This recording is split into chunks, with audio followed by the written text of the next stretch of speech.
ಮೊದಲನೇದಾಗಿ ಇವತ್ತು ಮತದಾನ ಆಗಿದೆ. ನನ್ನ ಜನ್ಮಭೂಮಿ ಪೆರೇಸಂದ್ರದಲ್ಲಿ ಇವತ್ತು ನಾನು ನನ್ನ ಶ್ರೀಮತಿ ಮತದಾನ ಮಾಡಿದ್ದೀವಿ. ಸೊ ಚಿಕ್ಕಬಳ್ಳಾಪುರದಲ್ಲಿ ಇವತ್ತು ಒಳ್ಳೆಯ ಮತದಾನ ನಡೆಯುತ್ತೆ ಅಂತ ಭಾವಿಸಿದ್ದೀನಿ. ಸೊ ನಮ್ಮ ಅಭ್ಯರ್ಥಿ ರಕ್ಷಾ ರಾಮಯ್ಯನವರು ಗೆಲುವು ಖಂಡಿತ. ಅವ್ರು ಗೆದ್ದೇ ಗೆಲ್ತಾರೆ, ಲೋಕಸಭೆಗೆ ಹೋಗ್ತಾರೆ ಅನ್ನೋದು ನನ್ನ ವಿಶ್ವಾಸ ಸರ್.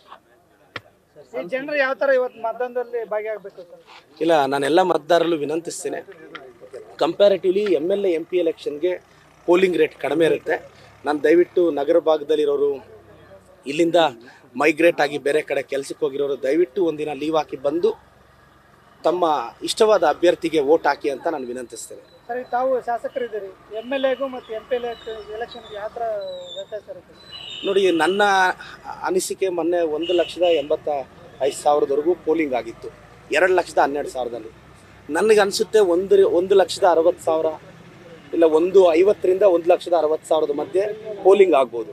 ಜನರಲಿ ಒಂದು 20,000 ಕಡಿಮೆ ಪೋಲಿಂಗ್ ಆಗುತ್ತೆ, 1,60,000 ಪೋಲ್ ಆಗುತ್ತೆ ಅನ್ನೋದು ನನಗೆ ಅನಿಸಿದ್ದು, ನನಗಿರೋ ಡೇಟಾ.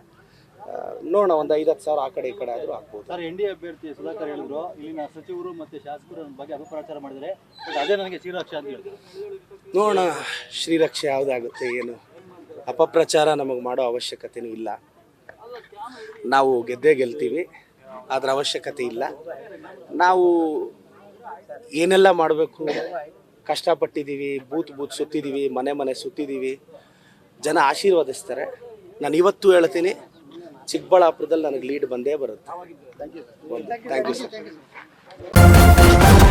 ನ್ಯೂಸ್ ಫಸ್ಟ್, ನಿರ್ಭೀತಿಯಿಂದ ನಿಮ್ಮ ಪರವಾಗಿ.